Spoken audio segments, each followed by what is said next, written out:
Jarberg is located right in Liurnia in Lands Between, a place of beautiful scenery and peaceful times. Little jars jiggle and wiggle around while the big jars just lazily snooze away. Here's a rare village. The locals just don't attack Tarnished or anything like that. It's also home to the most types of flowers on the map. Truly a scene straight out of a hidden paradise. In the Lands Between, full of various bizarre creatures of all kinds, the existence of living pots seems perfectly natural. This is a clan born from human flesh and blood as the source of life. They're actually a clan using these weird, funky jars as their containers. Although at first glance, the origin of the living jars may feel a bit evil and bloody, but really, they're actually super nice folks, just a bit quirky. And our story in today's video kicks off with one cheeky pot stepping out, ready to stir things up. It dreams of being the ultimate #1 warrior jar.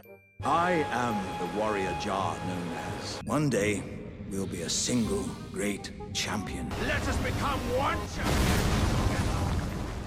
The name of this warrior jar is Alexander.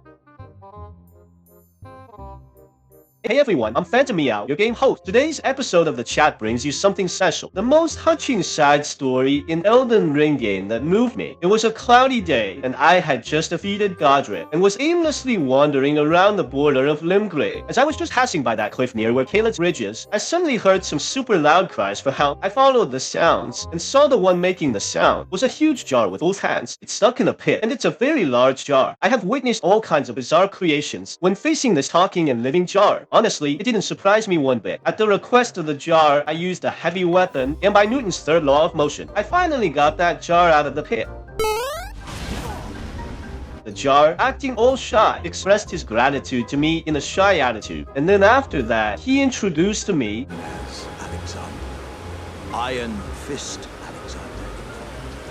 I journey to the east, where I intend to... that he heard in Caelid's Redmane Castle. A festival was to be held, and Alexander himself is also preparing to join in this feast of battle. The first encounter with the Jar brother totally reminded me of my buddy, the Onion Knight from the Soul series. Both of them got stuck and really needed a player's help. That's when we first met. Both of them also show the same bold and naive and honest character. So, naturally, you'd let your guard down around him. Alright, let's jump headfirst into his crazy, wild, and totally wacky adventure tales. But no one saw it coming. Next run in with Jar Guy, not in Caelid's Redmane Castle, but somewhere deep down in the Gale Tunnel. Did you spring from? This was supposed to be a dead end, I'm sure of it. What's going on here? A door from thin air. The Jar Bro said goodbye to me in a hurry again. Continue to go to the Redmane Castle. On the eve of the start of the battle festival, in the desolate Redmane Castle, under the bleak blood-colored sky, I saw the Jar brother Alexander, who also came to say goodbye to General Radon in front of the square. Seems to be infected by the atmosphere before the war, the Jar brother completely changed his previous humorous and cheerful tone. For whom this festival is being held, well, it is none other than General Radon himself.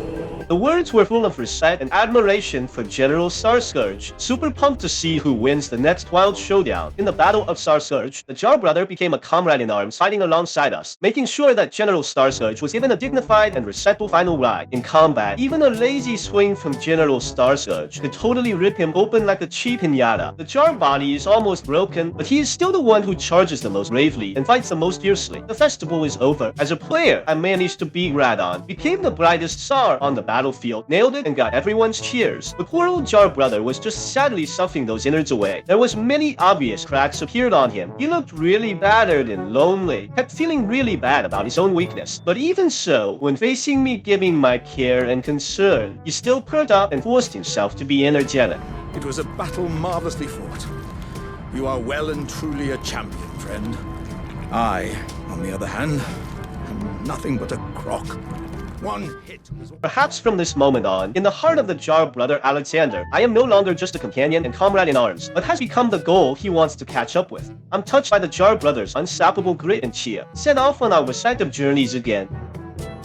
Along the way, I helped the Full Moon Queen let go of her obsession and snagged the Epic Godslayer's greatsword for Runny the Witch. Managed to calm down the bunch of weirdos hanging out at the Volcano Manor, but very soon enough, the game's plan had me bump into Jarbro again. Right near the Carrion Study Hall, a familiar cry for help snagged my ear again. Rushed on Forsath, a familiar picture of a huge jar trapped in a pit. Go ahead, poke my eyes out again. As you can surmise, I've got myself stuck in a hole. I look at the cracks on the Jar Brother. I no longer strike down as casually as I did the first time. Don't worry about my wound sustained at the festival. I'm stuck back together good and proper.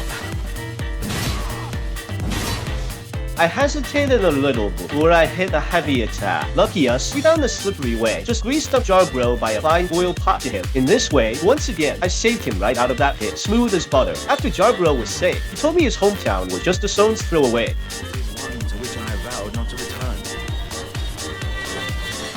I thought I might look out from atop the cliff. But as I drew closer, He fell into the pit while looking at his hometown from a distance, even though, you see, the Jarberg was already in sight. But he couldn't go back. He's afraid that if he goes back, he won't have the courage to continue practicing. So he only dares to watch from a distance. Say bye to his hometown and me, the Jar brother set off again. He continued to find ways to make himself stronger and tougher.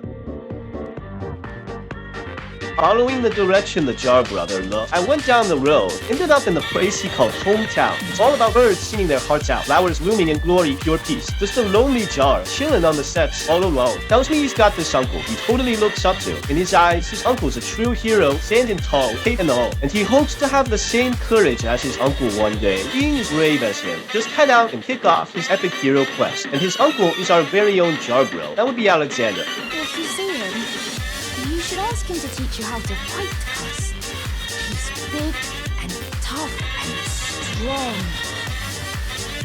When I got to the lava at empty Jalmir volcano, no idea how long Jarbro's been marinating in this hub. When he see me again, Jarbro just stood there, totally unfazed. He suddenly whipped out this quirky gift he prepped for me. Looks like the lava did a pretty solid job healing his scars. It's feeling all cheery and bright again now, isn't it? He claims he's hiking up to Snow Mountain on mountaintops of the giants. Those flames really beef up its muscles, making it super buff big time. Sure enough, at the intersection of the Snow Mountain top, in the battle with the fire giant, the Jar brother has been waiting for us for a long time. In this battle, the Jar brother once again became our comrade in arms. After being forged in the lava, Jarbro's totally bossing it now, leveled up a ton in the face of the fire giant's attack, which is way tougher in size and strength than Starscourge Rada. The Jar brother did not show any timidity. He totally used himself as a human shield. No refunds, no takebacks. That fiery iron fist I'd never seen before. Must have picked that up from the lava when it was really hot, right?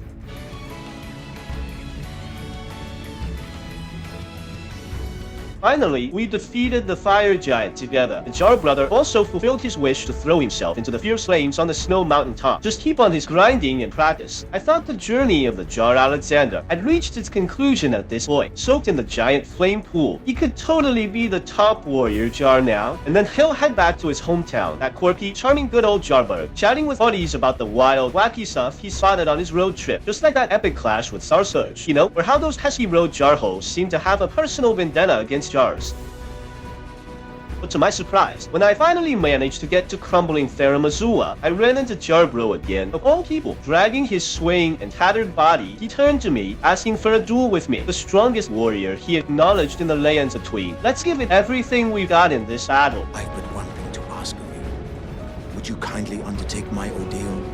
He's really starting to look like my grandma's old vase, you know? I got a bad feeling about this, folks. Because of my hesitation, I totally got whacked by a sneaky iron fist from Jarbro with only 45 Vega and just totally blew up. Never thought Jarbro would get this tough, huh? Bet you didn't see that coming. Now, I really respect the Jarbro right in front of me. Finally started taking this fight seriously.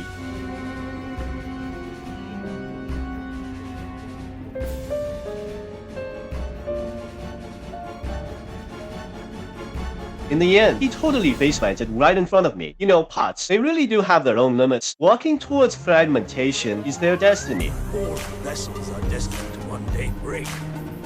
But the great Alexander lived as a warrior to his last. The final showdown with him was epic and brutal. Just can't shake it off. It's sunk in my head. After mourning for the hero, I snagged the Alexander's innards, and he moseyed on back to his favorite spot, good old Jarberg. The Jarberg for living jars that was once calm had just experienced a terrible disaster from poachers. Now, it's a total wreck. The only survivor protected by the Night Diallos in the that little pot always idolized Uncle Alexander. Took over all the Alexander's innards, you know, and from that time, he decided to kick off his own kinda epic hero's journey. That's a story saved for another time. Let's talk about it later. And then, one day, there will be a single great champion. The greatest of them all. What do you think, eh? How do you rate my chances? It's all about the whole epic tale of Jarbro Alexander as he journeys through the world of Elden Ring. Looking at all the side stories in the game, Jarbro's story, oh man, it's totally the chillest ever. Whether you rescued him from the pit initially or not, later, you guys can team up to tackle the crazy Sarscourge. Then, you just bumped into him in Fair Missoula. And almost every time you two meet, Jarbro almost always hooks you up with some seriously sweet loot. We can say that from beginning to end, Hotbro's always kept it real with you. No cap. He's unlike most other NPCs in the game. They're just faking it or mooching off us. It's exactly these little details that really makes Jarbro feel so real. You know, that even after you finish playing the game, this wild story just keeps looping around and around in my head. Even though the whole world seems like it's falling apart right now, I can still encounter someone on my journey who here spent their whole life chasing crazy, wild ideas